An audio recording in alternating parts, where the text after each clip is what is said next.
Hello and welcome, everyone.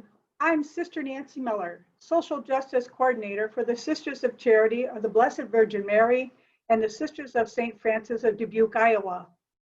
I welcome you to this virtual gathering of the intergenerational panel discussion, Voices of Hope on Care for Our Common Home.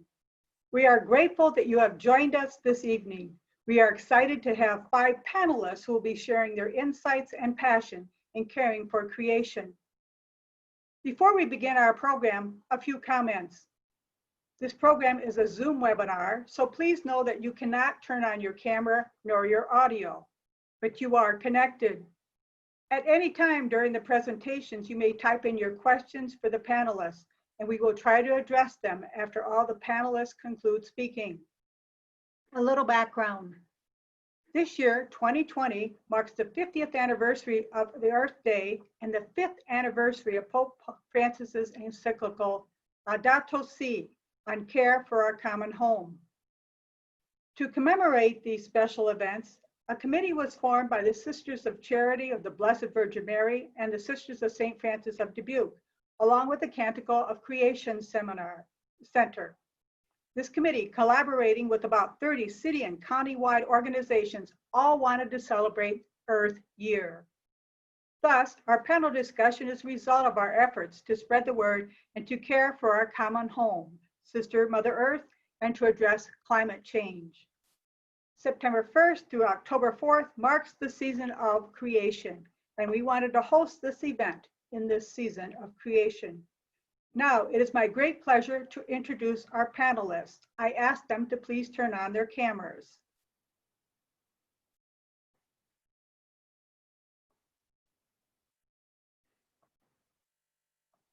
And let me introduce, first of all, Sister Marie Cigrand is a sister of St. Francis of Dubuque. She grew up on an Iowa farm with a father who cared for creation, and she says, "I have a love for all creation in my bones." As a member of the Sisters of St. Francis, she has been a part of many endeavors that demonstrated care for the earth. The congregation has established a natural burial site on their property, put 80 acres of their land into the Conservation Reserve Program, signed a conservation easement for 55 acres of their prairie and 13 acres of woods. They use geothermal and solar energy to heat some buildings. They do composting and grow some of their own vegetables and fruit. Marie is a member of their Green Team and the Mother Sister Earth Water Commitment Area and the Earth Community Opportunity Group. We welcome Marie. Chuck Isenhart was born in Dubuque, Iowa. He attended Wahlert High School and graduated from Loras College with a degree in political science and mass communication, and earned a master's degree in journalism from Marquette University. Chuck owns his own business called Common Good Services, which offers communications, training and education, and other organizational services. Chuck currently serves in the Iowa House of Representatives and is the ranking member on the Agriculture and Natural Resources Appropriations Subcommittee and is on the Natural Resources, Transportation, Agriculture, and Ways and Means Committee. In the Dubuque community, Chuck has been a member of the Housing and Community Development Commissions, the Mental Health Developmental Disabilities Stakeholders Committee, Housing Coalition, Crescent Community Health Center Planning Committee, and the Downtown Neighborhood Council. He has also served on the board of directors for Habitat for Humanity, Project Concern, and Dubuque Food Pantry, and is very active in many soccer organizations. We welcome you, Chuck. Jaron McGovern is a Piasta, Iowa native, Iowa State and Clark University alumnus, RAGBRAI gentleman, a husband and father, and is proud to call himself a river steward. Jared's passions and career align around conservation and outdoor education. He is a firm believer in the power people have to make positive changes in the world. As an Iowa boy, he loves to putz in his wildlife yard and play in the woods and on the river. As a curator of conservation programs at the National Mississippi River Museum and Aquarium, it is his mission to inspire stewardship by creating robust and fun educational, advocacy, and engagement experiences, especially for those who call the tri-state area of Iowa, Wisconsin, and Illinois their home. Welcome. Sadie Richter participated in the Central Elkader School Green Team for 2 years until she moved to Dubuque in the Dubuque area. In 2019, she founded a Green Team at Dubuque Senior High School and is currently the president, working with others on taking on environmental-oriented actions for the school and Dubuque. This past summer, Sadie worked as a Green Iowa Sustainable Schools AmeriCorps member, helping local organizations and schools in various ways. After her graduation in 2021, she plans on going to the University of Iowa to earn a degree in environmental science. Welcome, Sadie. Korrin Shriver teaches a variety of science classes at Wahlert Catholic High School in Dubuque. In those classes, she works with students to explore the interconnection between their actions and the health of the planet. She tries to give the learning opportunities that help them to understand their actions can have negative or positive impact on the ecosystem and how the health of the ecosystem impacts them. She also oversees the LEAP Club, Leaders of Environmental Action and Protection, which strives to both educate and improve the local environment. We welcome you. We are so grateful that each of you could join us this evening and for all the work you do to be a voice of hope for our planet Earth. Now let me just give you an overview of our format for this evening. Each panelist was given 2 questions in advance. The 2 questions are, what do you see as an urgent need in your work for climate justice? And what steps can local community members take to address this need through actions and advocacy? Each panelist will have 11 minutes to speak and offer their insights. And after they conclude, then we will have 15 minutes for questions and answers. As I mentioned, the audience may type in your questions during the presentations, and then we'll field those questions after the panel finishes. And so now I ask the panelists to please turn off your cameras except for Marie.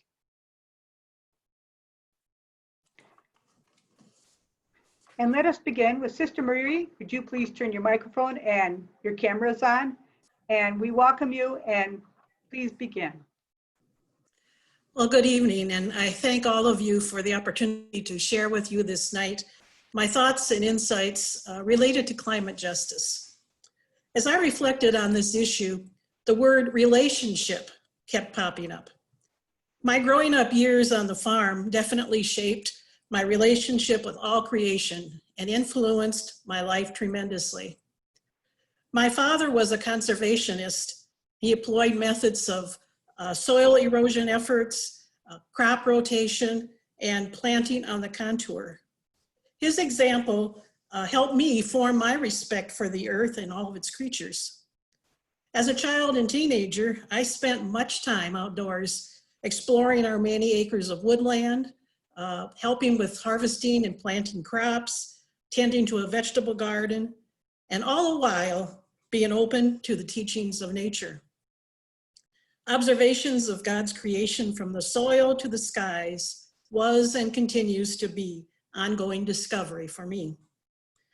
That interaction with creation, awareness of the community of life and our common home, was just part of my being. The first Earth Day occurred when I was in high school, so now you know about how old I am. But being on a farm, Earth Day was celebrated and acknowledged every day, directly and indirectly. We depended on the plants and animals and God to provide our livelihood. Entering the Sisters of St. Francis opened me to a broader understanding of humans' relationship to nature. Introduction to the Franciscan tradition led me to new insights into who God is and God's relationship to creation.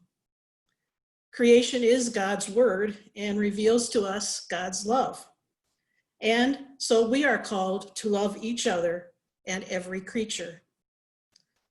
For creation arising from love is an image of God's word, and we are called to treat all creatures with special reverence. We humans should listen to creation, since we will be able to learn something about the meaning of life. As St. Thomas Aquinas says, an insight about creation is an insight about God. My relationship with creation has been deepened even farther as I tried to live these phrases from the constitutions of the Sisters of St. Francis, which has set a firm foundation for us sisters as in caring for our common home. And I quote, called to simple living, openness to the presence of God in all people in creation, reverence for all creation, enjoyment of beauty around us, reverent care of the earth's resources through moderate use of material goods and commitment to just global distribution. Now, the Sisters of St. Francis mission statement provides another reminder to me of our connection to creation. It states, rooted in the gospel and in the spirit of Francis and Clare, the Sisters of St. Francis live in right relationship with all creation. Now, living in right relationship with all creation is quite a challenge. And I myself am still exploring what these words as a member of the Sisters of St. Francis mean and as a met creature of this planet. In 2019, we as a congregation approved a corporate stance, a public statement endorsing the Earth Charter, which was created in the year 2000, but is still very relevant today. I would like to share two quotes that also give direction to our care of creation endeavors. We must join together to bring forth a sustainable global society founded on respect for nature, universal human rights, economic justice, and a culture of peace. The choice is ours. Form a global partnership to care for Earth and one another, or risk the destruction of ourselves and the diversity of life.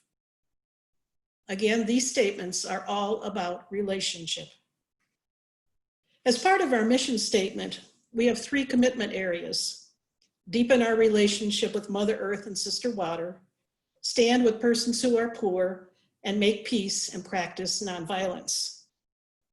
We see how these 4 areas align with the 4 sections of the Earth Charter, which are respect and care for the community of life, ecological integrity, social and economic justice, democracy, nonviolence, and peace.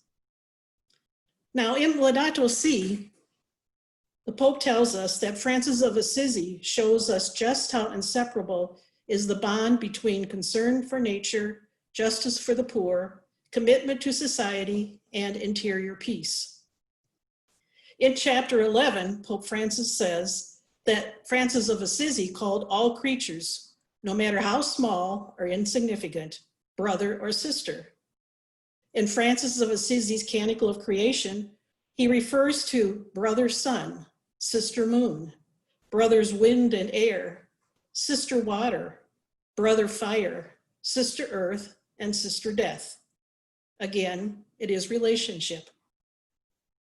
Pope Francis also says that solutions to the environmental crisis have been hampered by opposition and lack of interest, or as I see it, lack of relationship. So how can we help people form relationships with creation and see the urgency of this environmental crisis?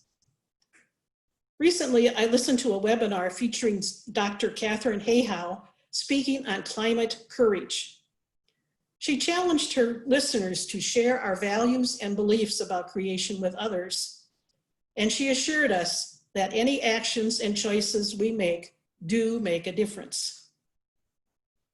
As you can guess from this presentation so far, the urgent need I see is for us to develop our relationship with all creation. We need to educate ourselves on the reality of climate change by regular reading, and some sources I use are Earthbeat, Iowa Interfaith Light and Power, or Power and Light, excuse me, TED Talks, the Earth Charter, and Laudato Si. And through that, I glean new insights. And above all, enjoy creation. Scientific evidence shows that being in nature helps us physically, emotionally, psychologically, and spiritually. Now, the last line in our mission statement is perhaps the most challenging. It says, "This is who we are. This is what the global community can expect of us." So what can that global community expect of us? Well, I think it can expect of us to live simply so others may simply live, as Gandhi says. It can expect us to leave this world better than we found it. It can expect us to think of the common good when consuming resources. It can also expect us to deepen our personal relationship with all creation. So what can we do to address the climate crisis? Well, one way I think we can provide space and opportunities for people to interact with creation. Expose children to creation early and often. Spaces in the area like Swiss Valley Nature Center, the Mines of Spain, and our own Canticle of Creation Center are wonderful places. Perhaps provide times for free exploration where every adult has to be accompanied by a child. Perhaps form a Nature Buddies Club where both adults and children can deepen their relationship to creation and then recount or tell others about their experiences. And at this time of the year, one of the things that we must do is vote. Advocacy efforts are always important, and I'm sure Chuck will talk about that. But our late Ruth Bader Ginsburg offers this quote: "Fight for the things you care about, but do it in a way that will lead others to join you." Personally, we can do some additional action. A recent quote on Facebook I saw said, "Focus on the step in front of you, not the whole staircase, healing one step at a time." Well, this step could be as simple as planting a garden with flowers that attract butterflies, installing a rain barrel in your yard, or taking a cloth bag for shopping beyond just for groceries. It could be for the drugstore or the department store. Set a good example. I'll give you an example from my life.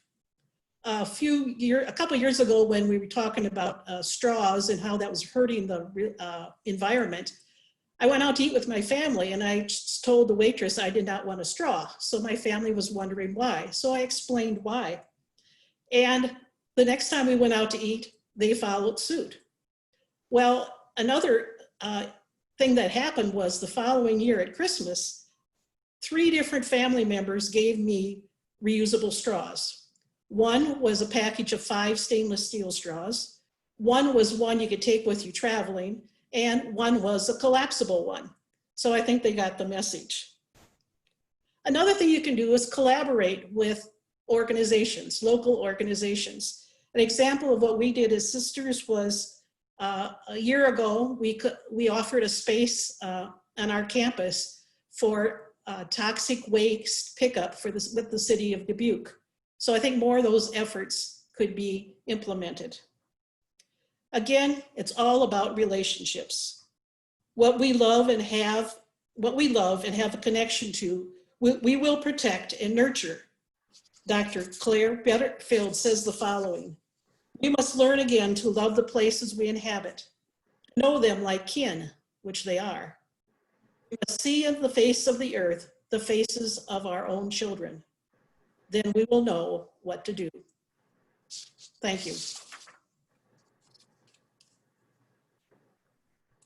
Thank you, Marie. That was lovely. And now we'll move on to our next speaker, Chuck. And Chuck, would you please turn on your microphone and your camera? And go ahead and begin. Thank you very much, Sister Nancy, and kudos to the Sisters of St. Francis in my district, House District 100. I took a picture of your solar array and your prairie.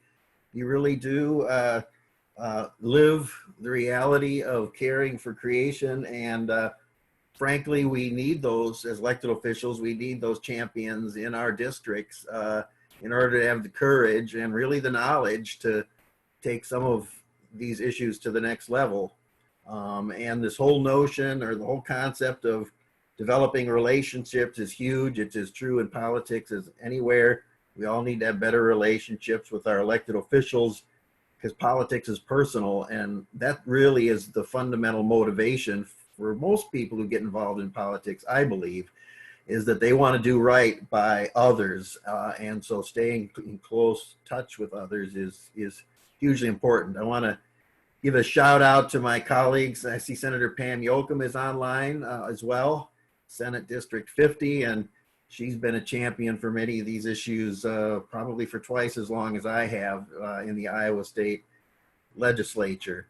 I'd like to just kind of focus maybe a few comments that'll help you think about these issues and maybe inform a discussion later on. Some of you may have heard me say in the past that politics, public policy is a supply and demand economy.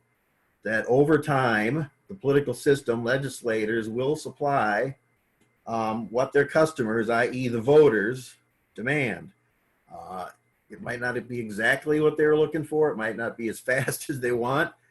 But if voters are persistent, and I focus on voters, and not just the moneyed special interests, then voters will eventually and can eventually get their way.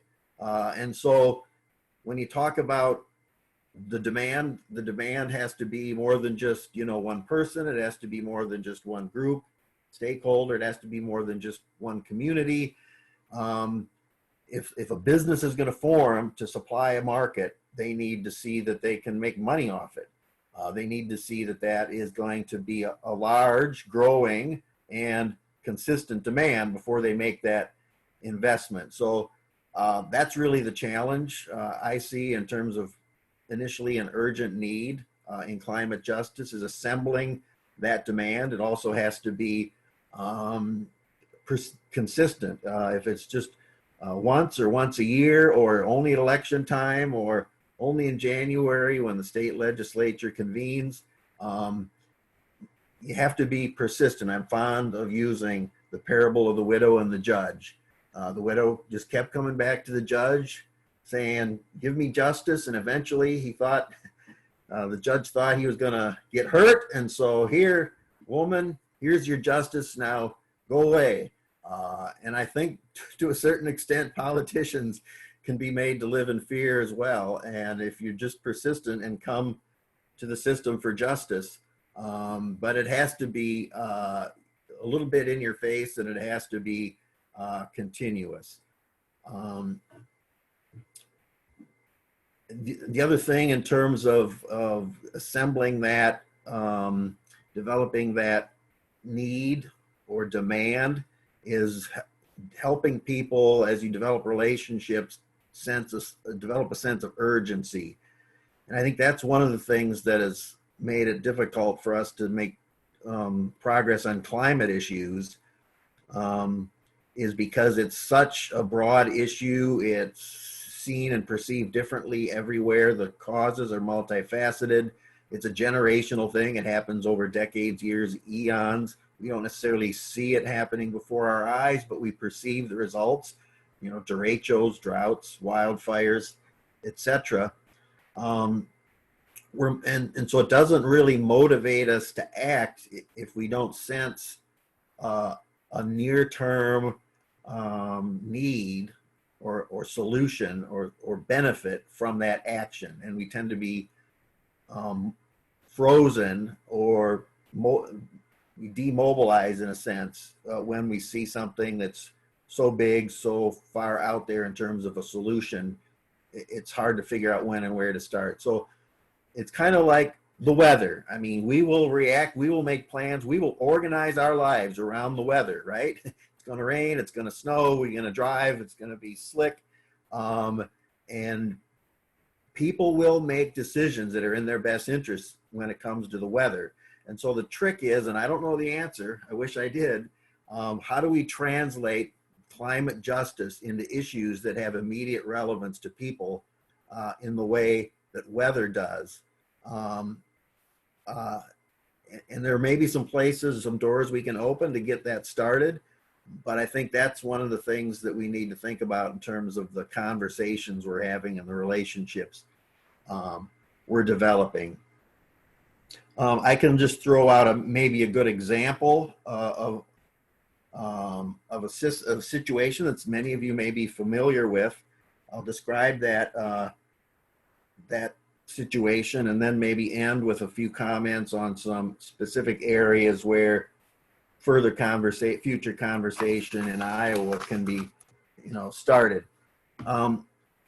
Many of the sisters are involved in the fight against human trafficking. We have our Tri-State Coalition. A couple of years ago, you convened when you started talking about how we're going to help hotels and motels start training their employees to recognize the signs and symptoms and how to deal with them.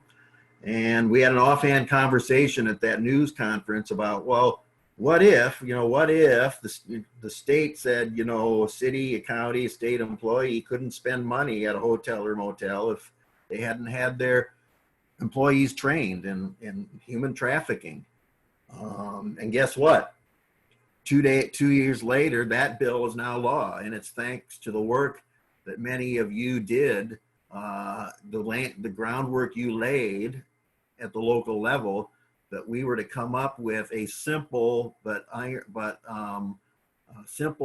concrete example of something that we could do to help further that mission and that initiative down the line. But it wasn't as simple as me and Lindsay James writing a bill. We did that. It didn't go anywhere 1 year. What made that work is the fact that the folks in Dubuque linked up with folks in the Quad Cities and also with folks in Des Moines who shared that broader commitment, but also were interested in that specific goal. And you sat down and you figured out who we needed to talk to, when we needed to talk to them, and what we needed to say, and you worked politics around that issue. And you made enough legislative sense that this is something that my constituents want me to do, that I can do. The risk is low, that it finally eventually got done. And I use that as an example because we need to figure out similar ways to get at the climate and the climate justice issues. I think we have a couple of resources in this state that we can call upon. And one of those resources is the sisters and the mother houses that we have all over the state. Another resources is some of the colleges and universities, including 27 private colleges and universities, some of them founded by you, and many of them you went to and you taught at. What if we were to get, some key people around the state in each of those institutions to say, we're going to work on climate justice. Here's the one or two, or maybe it's just one issue that we're going to work. We're going to do it at levels that we can succeed. Maybe it's changing practices in our individual institutions, like we're all going to get rid of plastic straws.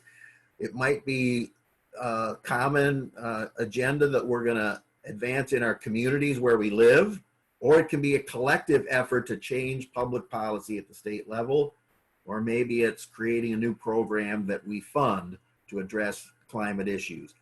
That I see as the real urgent need to assemble folks around at the local levels all over the state, or in many places around the state, to advance a very specific cause that under that climate justice umbrella. And there's just a couple of things I'll throw out here, not to say that this is where any group should start, but it's a couple of areas where I and some of my colleagues in the Iowa House of Representatives have been persistent. And that is, ever since President Trump rejected U.S. participation in the Paris Accord, many governors around the state have said, okay, well, we as individual states are going to do our best to keep our obligations under the Paris Agreement, climate agreement. And we're going to start the U.S. Climate Alliance, which is an alliance of states led by the governors to engage in concerted action around 8 or 10 initiatives to do what the states can do to address climate catastrophes and climate action. To date, Iowa Governor Reynolds has not joined the U.S. Climate Alliance. Wouldn't be cool if we put together a big campaign to show her why that would benefit us, and kind of be like the widow going to the judge. In another area, I think it's worthy of more discussion, and I'll have a couple of books I might mention in response to questions. I think my time is running out. But agriculture is the number one factor in Iowa's economy. It's part of our image. It's what we're known for. The impacts of climate change are seen most dramatically in our agriculture. We've lost a quarter of our corn crop due to the derecho. But it's also true that the causes in many cases of global warming are rooted in our agricultural production system. Some people say if we don't address that system fundamentally, we might have only 60 or so harvests left in our soil. And if the climate continues to change, those impacts will be conclude your felt. remarks. So that's kind of where I wanted to leave it, as two ideas that might be worthy of later discussion, and looking forward to that. Thank you, Chuck. Thank you for what you do in the House and for all your other efforts. And we continue on here with Jared. And Jared, would you please come on with your camera and turn on your mic? And Chuck will ask you to turn off your camera and microphone. Go ahead, Jared. Welcome. All right. Hello, everyone. My name is Jared McGovern with the National Mississippi River Museum and Aquarium.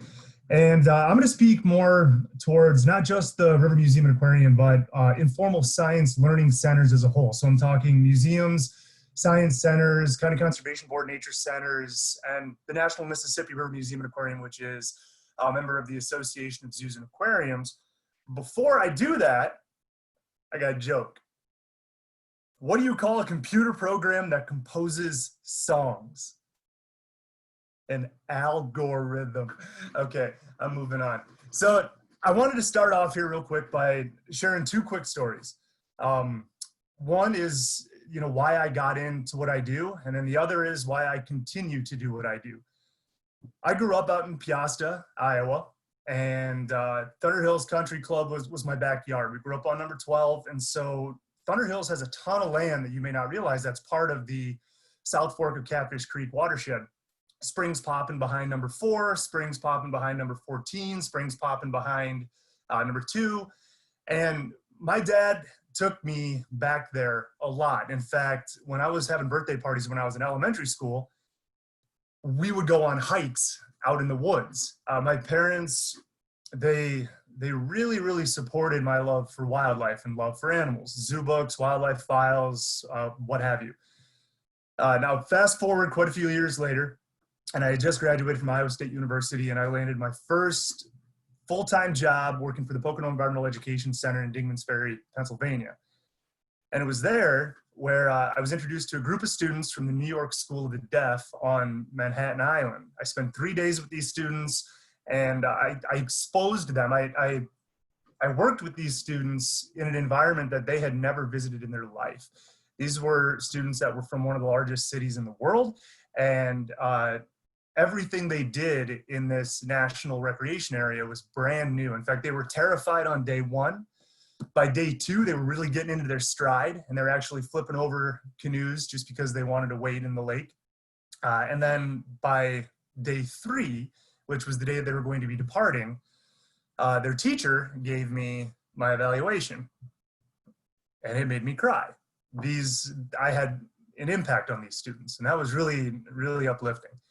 And I saw the students, and last I saw them was like 10 o'clock the night before at a campfire, and they were all down in the dumps. They're having a blast the night before, but this morning they were sad. And I asked them why they were sad, and their response sticks with me always, and it was, "We have to leave today."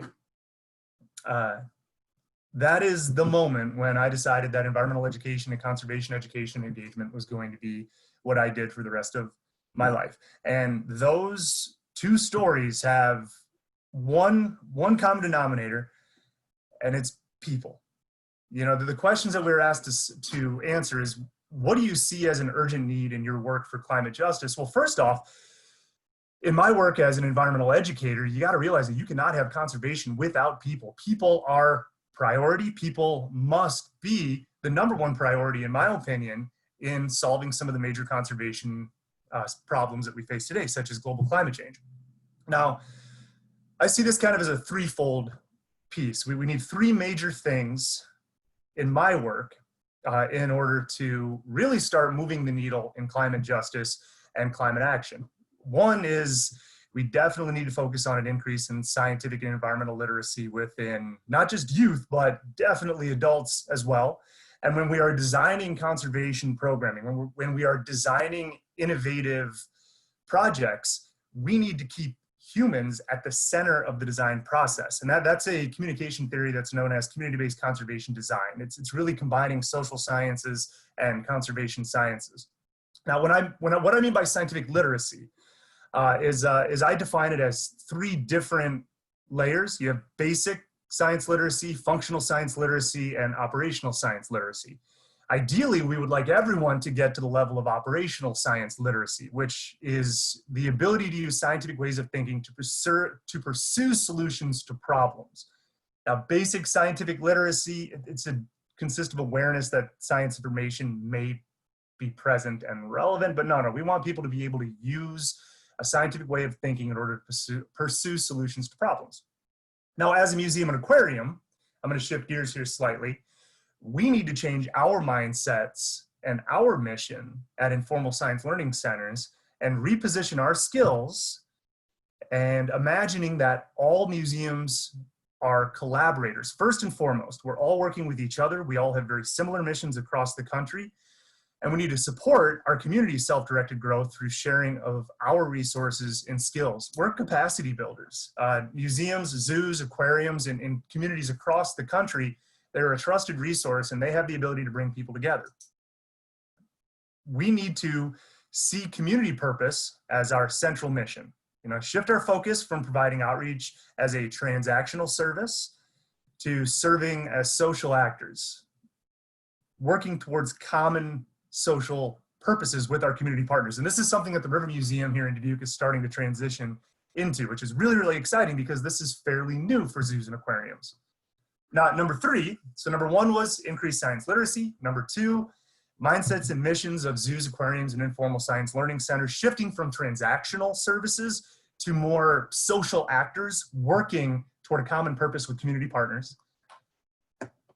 And 3 is when communicating in our environmental messages about climate change, we need to make sure that we're making it relevant to individuals, to their social groups, their locality, and their lifetime. As Chuck had mentioned, agriculture is king in Iowa. Iowa is ag. And so agriculture is where you really need to root your messages when speaking about climate change in the Midwest, whether you be discussing community resiliency, soil health, economic viability, and how you do not need to separate economic success from environmental health. Those types of messages are what are going to resonate most, and it's also where we as Iowans can have the greatest impact in solving the climate crisis. Now, within that, you got to separate politics from science. Climate change is not a belief. Climate change is measurable. Climate change is scientific fact. We need to increase emotional and empathetic reasoning within people, especially children, because even though it may not be in your backyard, this is something that is impacting other people around the world. We need to have greater access to hopeful success stories. When's the last time you saw a happy, positive message on the news that wasn't a fluff piece that was designed to distract you from all the craziness that they've been reporting on for the last 3 hours? We need to make mainstream success stories, positive stories, stories of people that are doing good. And we need to overcome this concept of cognitive dissonance through strategically based messaging. And there's a network that's working on this known as the National Network on Oceans and Climate Change Interpretation. And what I mean by cognitive dissonance is I suffer from it. We all suffer from it. We search out information that supports our preconceived beliefs. And then if anything challenges those beliefs, we sometimes get defensive. You have to be very, very conscious of that issue of cognitive dissonance. It's not people doing bad to do bad. It's not people disagreeing with you to just disagree with you. People in some cases actually feel as though they're being attacked personally. And you need to understand that. You need to have that high emotional intelligence to be empathetic of other people if you're going to communicate effectively about climate change. Now, that second question, what steps can local community members take to address this need through actions and advocacy? Well, the first one is talk about climate change. Do not be afraid to talk about climate change. It isn't a bad phrase. It isn't a bad word. And for those of us in the public eye, such as myself, we need to be strategic in our messaging. Crisis messaging does not work. Crisis messaging is a trap that we fall into. We need to turn outward, and we need to become community catalysts by sharing success stories. You do need to vote, yes, but I'm not just talking about voting at the polls. I'm also talking about voting with our wallets. We as consumers, we have the power to shape markets.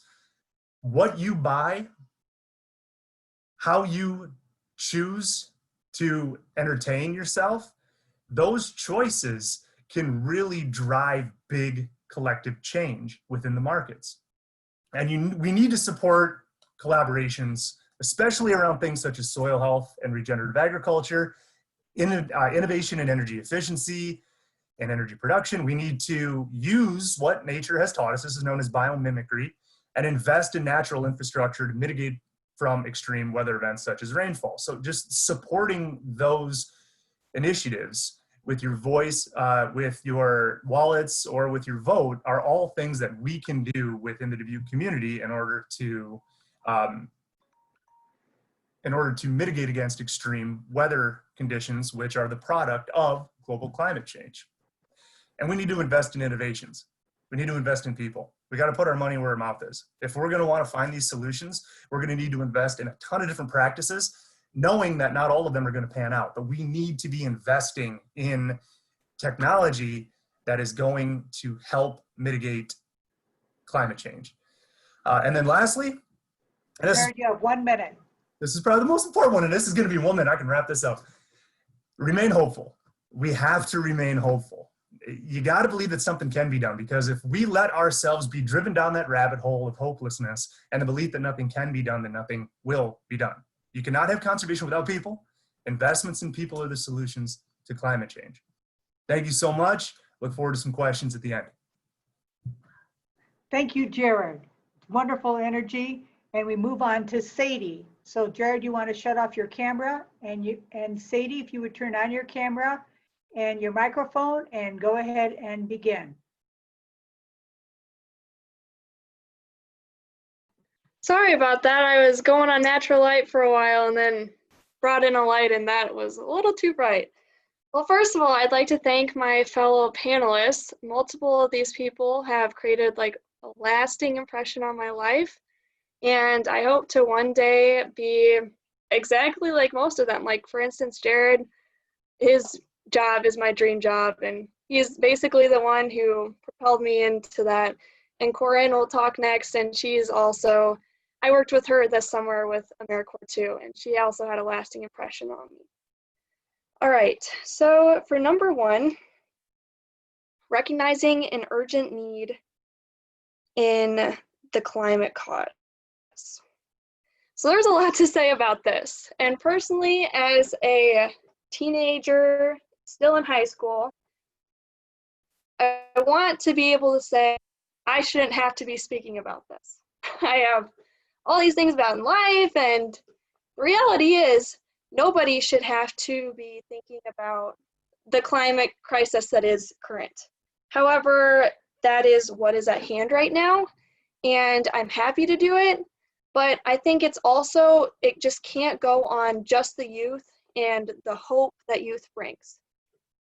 I mean, Greta Thunberg was a perfect example of this. At a youth panel for climate advocacy, she said, "I am angry and I am terrified." And I totally feel that.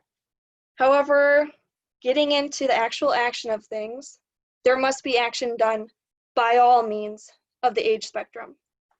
I was lucky enough as a child to be exposed to the environment. I mean, on long car rides to Western Iowa, where my grandma was from, she would say, "Now that's a good farmer." When we saw like a ditch that was like natural and wasn't mowed, she'd always say, "That's a good farmer." And I mean, just as Representative Isenhart said, the agriculture is Iowa. And kids aren't really exposed to that, the importance of agriculture and the environment in general, all throughout their schooling.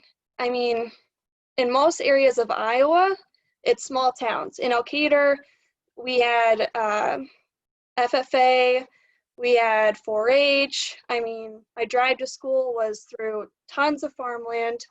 But when I moved to Dubuque, there wasn't FFA. I mean, there were a few 4-H. I don't even know if there is 4-H in Dubuque. But it has to be, the education has to be all throughout the school, not just in small children in elementary school, but also high schoolers.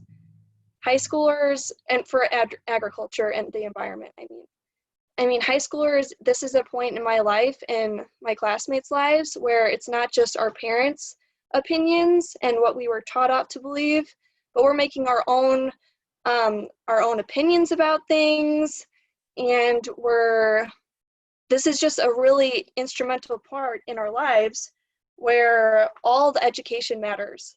And just as Jared said, it's not politics at this point, but it's reality. And it's a reality that children should be prepared to face when they're old. In addition, so Representative Isenhart also said that we must look at this as a weather-related topic. If we saw natural disasters coming, I'm sure a lot of people, if they said it was going to directly impact them, they would prepare for it. However, natural disasters aren't foreseen. And this is also a touchy subject because in Western United States, there are forest fires right now. However, those aren't affecting us. And people throughout the whole United States aren't affected, and they might feel for those people or stuff like that. And the same thing has to do with COVID-19. While we know that there's a virus out there, a lot of people my age and maybe a little bit older in their 20s, well, it's not going to affect me directly, or if it does, it's not going to have a lasting impact. So we have to address this climate issue not just as a disaster that's going to gradually build. And personally, I'm not able to directly say how we're supposed to do this, but it needs to be a complete recognition that it's not just going to single out certain areas, and it's going to affect all of us. And everyone needs to know this. It cannot be politics where, well, Democrats believe this and Republicans, no, don't worry about it. It cannot be political because this is not a political issue. It's a global issue. So with recognizing globally and educating, we also need to recognize the huge amount of work that needs to be done. And not just from a natural standpoint, but with people as well.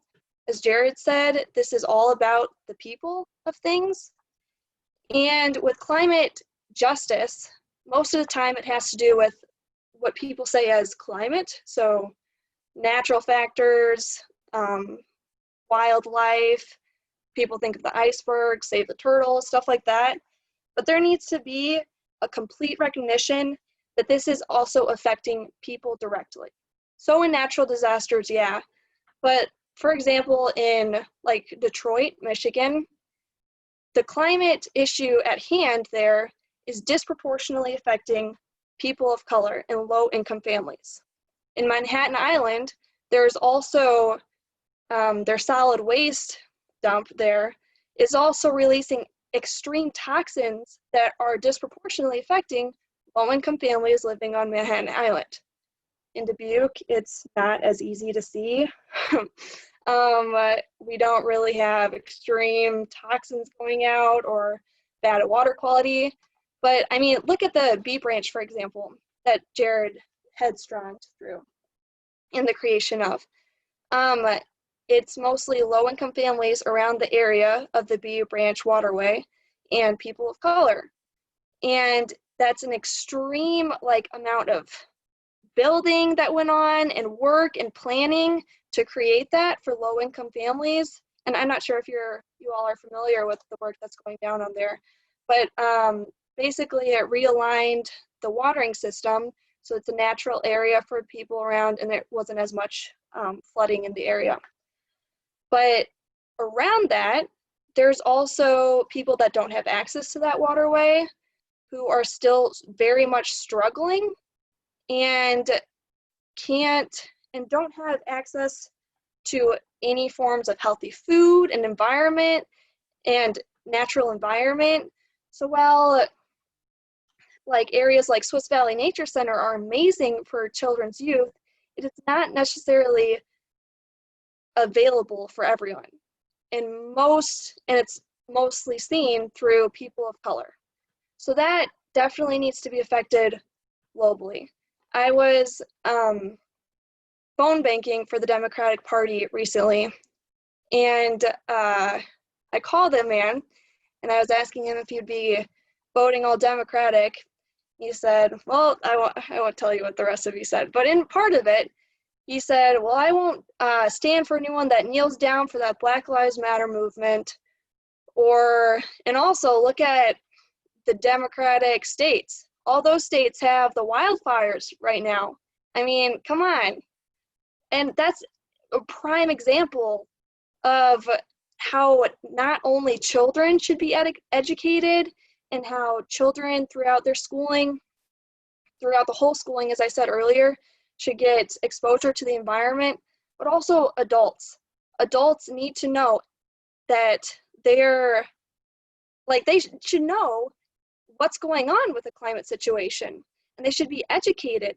And children will not do the educating for this. It's other adults, and it's the people who are on the ballot for when voting comes in November. And that's what's most important here, is that man who didn't understand the climate situation, he will be the one voting, not me, who's only 17 and won't be able to vote. So for number 2, I guess voting, in particular, those who support the cause and are also mindful with their wallets, who they're getting donations from, if it's big oil industries, or if it's natural resources, noting the distinction and where they're getting their major donations from. So as adults, you have to be able to vote for those people who stand for the cause.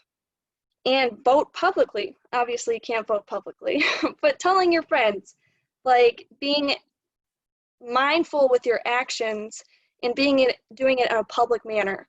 Just as Sister Cigrand said, as when she didn't use a straw, everyone didn't use a straw, or were able to continue that in that fashion. So every single little action counts. Using a reusable straw, reusable water, all of that stuff, and doing it publicly. It's so important that you don't look at this as a political issue and standing from, well, I don't want this person to judge me because I'm doing that. It's for the climate, it's for the environment that you're living in. And that's extremely important in this situation, that you're encouraging others in a positive manner, not attacking others, because when we attack and have to use nasty words and stuff like that, we get divided. And in this situation, everyone needs to come together so that a full force is made to fix this in all areas of life. So for takeaway from me as a teenager, I would like you to vote, tell your friends to vote, educate yourselves and educate others on the situation.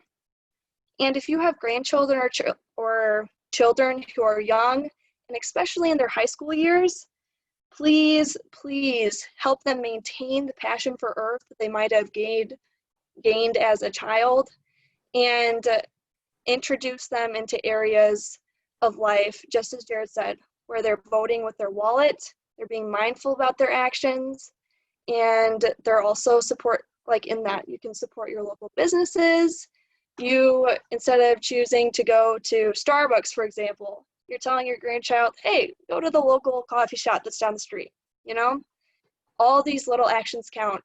And overall, with all of our education, we need to accept that there's going to have to be a lot of action to create the wanted outcome of not having to be in a time limit of when the climate's going to explode. So thank you all for coming for your time today. Thank you very much. Thank you. Thank you very much, Sadie. And we'll move on to Korrin. So please turn off your mic, and Korrin, if you want to go ahead and begin.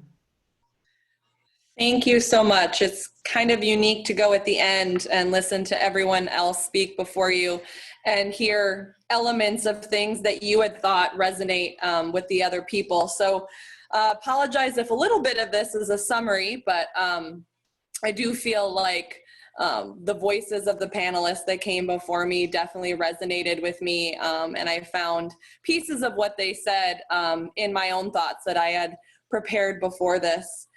Being a science teacher at Wahlert, obviously climate education is one of the first things that I think about when I think about climate justice. If you don't understand what's going on, why it's happening, or all of the dynamic elements that go into a changing climate, it's really hard for you to wrap your mind around what you can do about that.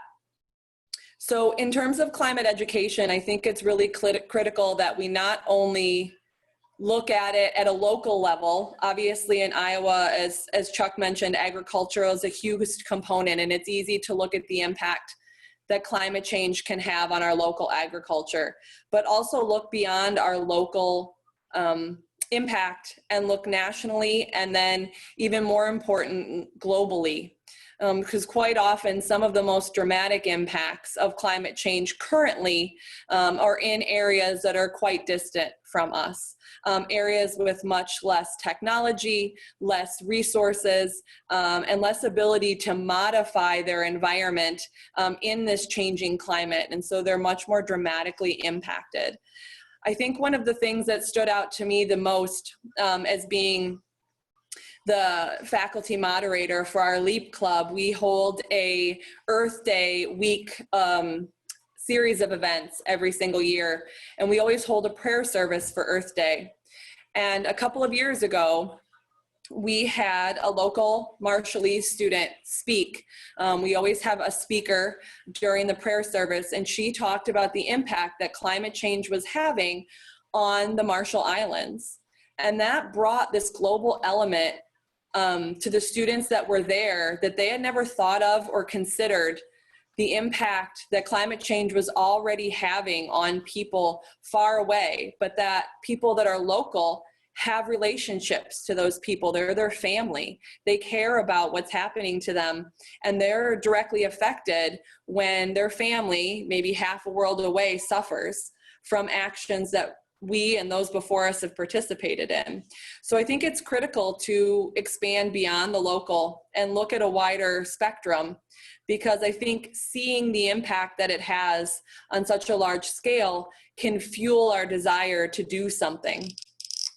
Along that, I think as an educator, obviously focusing on data is critical. I'm a science teacher, so data and being able to analyze data, break down data, determine if data is trustworthy is a critical component of what I try to bring to my classroom, and I think is really important for all people to work on. Where are sources of information coming from? And I think bringing that questioning into your home, into your discussion with people that you know, your children or other adults, is a really critical step in something that everyone can do, is having that questioning mind that thing that maybe when we were kids kind of got scared out of us sometimes if we asked too many questions, and adults in our lives got angry at us for asking those questions. So bringing that questioning curiosity back into your home, into your heart, and really critically looking at information that you get and where it comes from, and doing your best to try to understand that source is a huge component of the world that we live in, because so much information can be shared by anyone. And I think teaching children to question that information and to really search out the root to determine if they can trust that information is a big part of what I try to do, but every parent at home, every grandparent can bring to children as well. On that note, just education's not enough. Action is critical. We've heard that come up again and again, is that action not only needs to take place in our schools with our youth, but needs to be led by adults and people in our community. And so giving students the ability to take action, I think, is critical. And I think the way that they are going to both learn and be inspired to do that is by adults modeling that action. And that's something that personally I try to bring into Wahlert. Not only am I a science teacher at Wahlert, but my husband and I have started our own small urban farm. We try to live what we want other people to be inspired by. Growing your own food. Again, agriculture is a huge part of Iowa, especially when we think about the fact, and there's a little bit of variety in the data, but it generally revolves around 90% of our food being imported from out of state. And I think we all can realize that the more we truck food in from long distances, the more fossil fuels are spent. The quality of that food generally goes down because it has to be harvested incredibly early in order to survive that long distance travel. And there's a lot of creativity that you can use to inspire students and others to solve these problems and solutions. And the food situation in Iowa can be one of those inspiring pieces. And so that's one kind of truth that I try to live and share my efforts to grow more local food for people that want it and for my own family. And then how to save and preserve that food. So that's a huge component of what both inspire, and as adults, we all have our niche. So food might not be your niche. There might be other ways that you can inspire someone through your actions to take a step to have an impact. And it was said multiple times that impact doesn't have to be astronomical. You don't have to go out and purchase thousands of dollars in solar panels or put in a geothermal system or buy electric car, but you can take very small steps that start to accumulate over time when everyone does that. And modeling that in any way that inspires you will inspire others. And so along those lines, I think education needs to have a solution focus. Jared mentioned the need for hope. And I see students get bogged down when they talk about climate change in the negative and in the blame. And instead, inspiring solutions is huge. Inspiring creativity and the STEM fields to empower students to take that next step. Obviously, Sadie's showing through her leading of the environmental group at Senior that she wants to take that next step, and empowering those people that want to take that step is critical. So leading students towards an action, solution-based focus and inspiring them through your own action is a huge part of how we're going to eventually find solutions and make a difference. So to kind of wrap up, obviously, you know, in terms of what can we do, what can local members do, find that one thing and take that one first step in towards modeling action of making a difference. Think local in your purchases, think local in your support. Sadie mentioned shopping at the local coffee shop, shopping at the local farmer's market, or supporting a small farmer. And then supporting those small community organizations or organizations at every level that are community partners for education. I've been really fortunate as a teacher at Wahlert to have a lot of flexibility and leniency to work with community partners and get my students out of the classroom. And that's another area where a lot of connection, relationship can be formed with the environment, as was mentioned by several others. Forming that relationship to get people to care about the environment inspires them to do more. So supporting those community partners that make that possible. Places like Convivium Urban Farmstead, the River Museum, and then the efforts of Sustainable Dubuque, which help to provide funds for people to do action, is critical. So find that one thing that you can do, take that one small step, and hopefully that will lead to more steps down the line. And through your actions, you'll inspire others to start their own change. Thank you. Well, thank you, Korrin. You can keep your camera on and also your microphone. Well, I want to thank each and every one of you for your wonderful and inspirational words and insights. We will now move to the questions and answer period. Lori Apple, the director of the Canticle Creation Center, has been fielding the questions, and now she will serve as moderator of the questions. So panelists, please turn on your cameras and microphones, and we'll continue on. Okay, very good. Thank you, Nancy. And thank you, panelists, for your wonderful insight and suggestions to our participants. Korrin, we're going to start with you. I was really impressed by the modeling that you do for your students and community members regarding care for our common home. One of the questions that was fielded here is, in an effort to have parents really teach their children at a young age about the importance of taking care of the environment, what are some good resources that parents could access to help their children build that foundational piece? That's a really great question. I think that, one resource, of course, can be your school, wherever you go. There are a lot of climate-based science standards at every level of education, from elementary to middle school to high school. So I think maybe it's just because I'm a science teacher, but I think your teacher can be a great resource if you're not sure where to start. I think we're really fortunate in Dubuque to have so many wonderful organizations like the River Museum, which are great climate partners. So I think getting your children to those places to form that relationship is also a really great step and a really great partner. Beyond that, I think just that engagement piece that we've talked about, getting them outside, getting them to love and appreciate their surroundings so that they have that desire to protect it. It doesn't really even take resources for that, but just to share that with them, I think is a huge piece of building that foundation at a really young age. Very good. Great ideas. Thank you, Korrin. Okay, Sadie, we're going to move on to you. A question that was posed for you. Besides adults voting, what ways do you think are effective for teens as modeling for them in addressing this urgent need?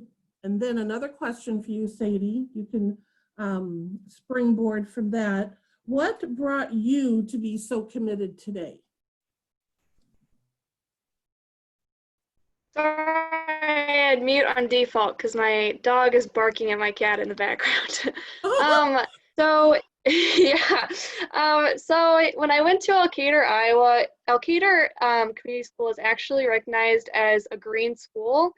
And I kind of took that for granted. So when I moved to Dubuque and I went from a school that was composting, they were using local products for food, for lunch. They had all reusable silverware, like the whole shebang, right? What's ideal for a school. And then when I went to Dubuque at senior, and we had disposable utensils, sometimes throw away like trays, like the polar opposites, right? So I'm technically answering the second question first, but it was a real awakening for me, realizing that what Al-Qaeda was exhibiting wasn't global necessarily at all. And so that kind of drove me to want to make a change and make sure it was global in a sense. I meant to talk about that in my first go around, but thank you all for your patience. I actually get really nervous on Zoom despite there being no one watching as it shows up on the camera. So then for the first question, an effective way for teens to address this urgent need. So right now, a lot of high schools do have green teams, and if they don't, they can start one, as I did. If it's not addressed in the high school standpoint, community or colleges in the community, private colleges especially, often have a green team and community outreach. So I got into contact with the Dubuque area. Jacob Jansen, he went to Al-Qaeda and then he moved to Dubuque, and he went to Loris. So I got into contact with the Loris Leaf Club, and so that kind of helped me kickstart the Green Team also. In Dubuque, another great resource is the Dubuque Metropolitan Area Solid Waste Agency. Bev Wagner is our community coordinator for AmeriCorps in the Green Iowa standpoint, and she is a great outreach to see how you're managing your waste levels. That also goes on with composting in the community and how that works at on a landfill standpoint. So I really encourage also other teens to find out who their community outreaches are and like pull together and see what they need in a standpoint of what they see most effective and how you could relate that or change things from your high school standpoint as a teenager. Okay, very good. Thank you, Sadie. I'm sure we're going to hear wonderful things about you in the future. Thanks.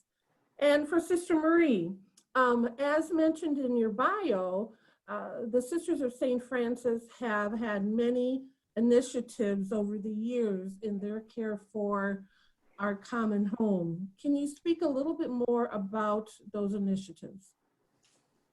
Well, sure.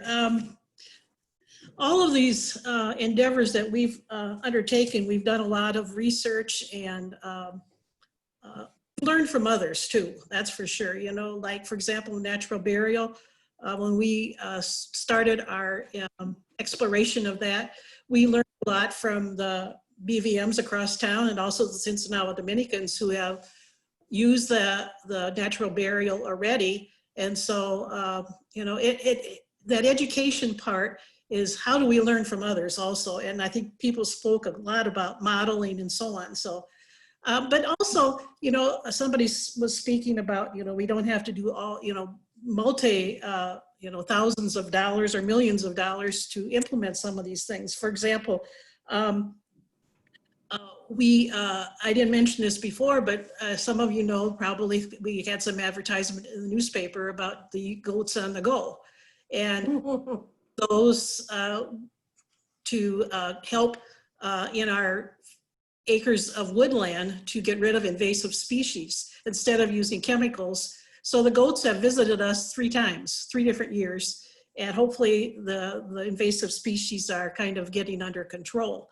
When somebody, I think it was Sadie, was talking about the AmeriCorps, we had a AmeriCorps team here a couple of years ago, and in conjunction with 4 Mounds, and they helped.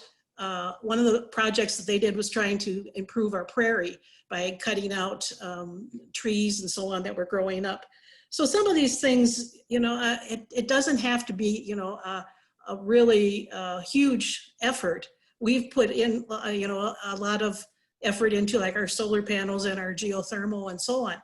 But some of the items that we use or have done is, you know, they are just everyday kind of things. We just have to, sometimes it just takes time to step back and think before you act. The thing too, when we were talking about globally, is we have a sister water project that we have helped in Tanzania and in Honduras, where we have or have had sisters staying because they have a water problem with getting clean water. So we, through many hundreds of people donating to that project, have helped nearly 400,000 people to gain water access. And so that's, you know, you do things globally, you do things locally. The big thing is you do something. Very good. Thank you, Marie. And Chuck, you mentioned the piece with Iowa agriculture.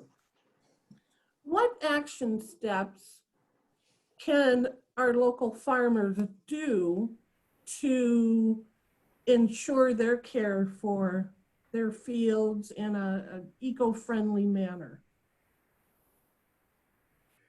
Well, we've had now since 2013, it's called the NRS, the Nutrient Reduction Strategy. Many of the farm groups, there's a whole menu of things they can do. Many farm groups are out there supposedly educating their members on what those are. We have soil and water conservation districts that are available to them.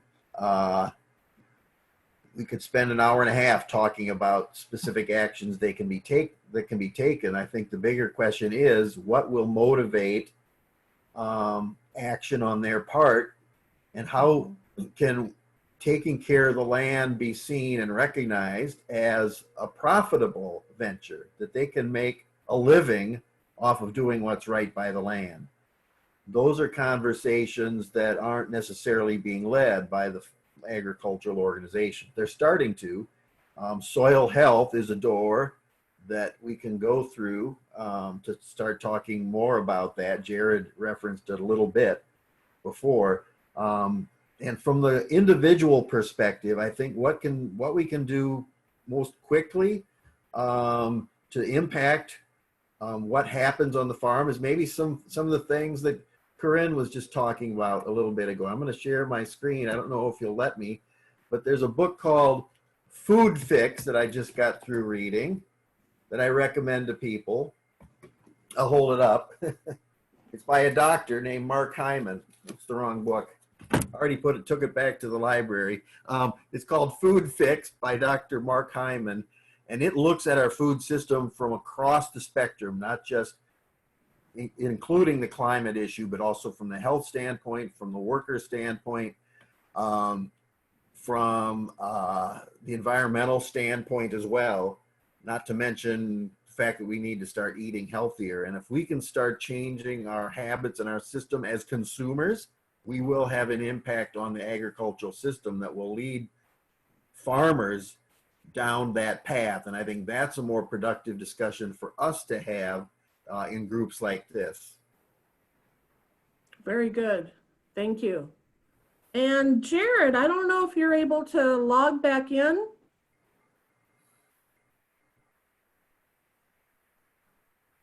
Yeah, I think we may have lost. Oh, there he is. Hey, Jared, question for you. Questions here? Yes, for Jared. I love your positive energy that you portray so easily. How can your positivity impact someone who's very reluctant to advocate for climate change, or maybe someone who doesn't even believe it exists? Yeah, so that's that whole concept of strategically framed messages based on research, using research metaphors and what have you. So explanatory chains, avoiding traps, things like that.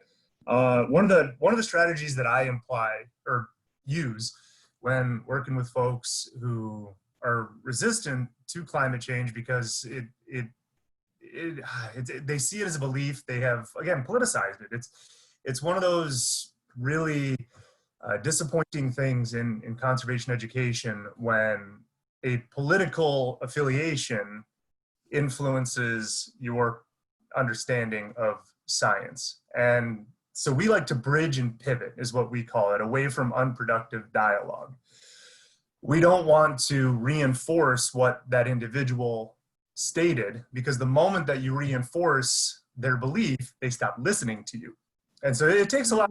It's like, for instance, if someone were to come to me like, it's a drop in the bucket. How can you possibly think that people could influence the global climate? And you go, well, when we burn fossil fuels such as coal, oil, and natural gas, and we're releasing carbon dioxide into the atmosphere.